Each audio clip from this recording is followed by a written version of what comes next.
The Border City Kids podcast presents The Midnight Files.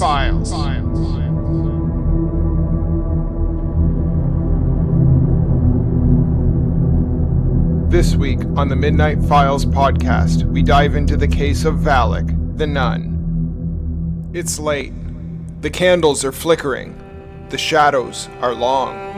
And the veil between our world and the next is dangerously thin. Welcome to the Midnight Files. I'm your host, Brian, and tonight we uncover the truth behind one of horror's most terrifying figures, Valak, the nun. You know the face, pale as death, eyes black as void, a twisted mockery of sacred vows. But where does she come from? Is there truth in the terror? Tonight, we trace Valak's demonic story through ancient texts, follow the haunting visions of Lorraine Warren, and reveal how a real-life psychic encounter birthed a cinematic nightmare. This is the true story behind the nun. Long before she terrorized the parts of Romania in the Conjuring universe, Valak already had a name, a place in the ancient pantheon of demons. Open the Lesser Key of Solomon, a 17th century grimoire on demonology, and you'll find him, Valak, listed as the 62nd spirit. Not exactly a demon nun, right? But here's the thing. In the world of the occult, demons are shapeshifters. They wear masks. They became symbols. Whatever form will terrify the soul they'll target the most. And that brings us to the Warrens. Ed and Lorraine Warren, demonologists, authors, and self-proclaimed warriors of the faith. To the critics, they were storytellers. To their believers, they were guardians between the living and the damned. During the investigation of the Enfield poltergeist in the late 1970s, a case that would later inspire The Conjuring 2, Lorraine claimed to have seen something.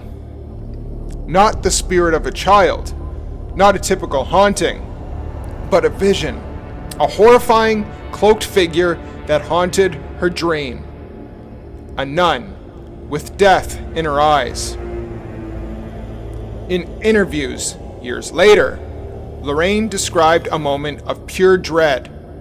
She was in her home, alone, when she saw the figure in her hallway, still, silent, and radiating evil. It wasn't a ghost. It wasn't human. It was something that wanted her dead. James Wan, the director of the Conjuring films, wasn't originally planning to use a nun, but when he spoke with Lorraine, she changed the story of that vision, and everything had changed. The nun wasn't just a cinematic addition. She was a fear made flesh, a manifestation of Lorraine's most disturbing spiritual encounter. In The Conjuring 2, Valak takes on the form of a nun to mock Lorraine's faith, the very thing that protects her. It's a demonic insult, a perversion of sacred imagery. What better disguise for evil than the cloth of holiness? In one chilling scene, Lorraine confronts the nun in the Warren household. The demon reveals its name, and as Lorraine writes it down, the world shatters. Because, in demonology, knowing a spirit, their true name, gives you power over it. Valak. But here's the twist. This was more than a movie trick. The concept of naming the demon is rooted in real exorcism rites, including those practiced by the Warrens themselves. Was Valak ever real?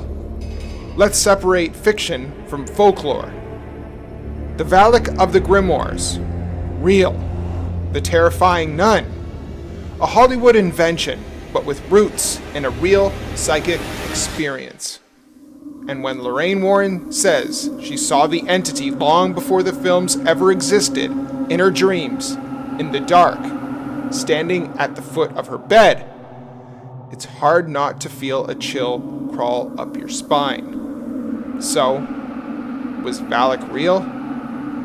Maybe not in the way she appears in the films, but to Lorraine, and perhaps to others sensitive to the spirit world, something was there, watching, mocking, and waiting.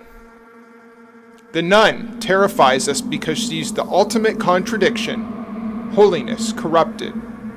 She walks sacred halls with unholy intent.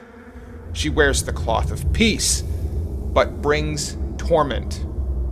In the case of Lorraine Warren, that face wasn't born from the imagination of a screenwriter. It came from a vision, a psychic imprint burned into her soul by something other. Maybe that's what's just making her so frightening. She isn't just a monster in makeup. She's a memory. Thanks for joining me tonight on this quick episode of the Midnight Files.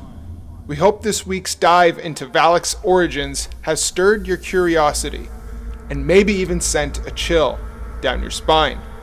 If you enjoyed tonight's episode, be sure to subscribe, leave a review, and share it with someone brave enough to listen in the dark. Until next time, sleep with the lights on, because in the shadows, she's still watching. Good night.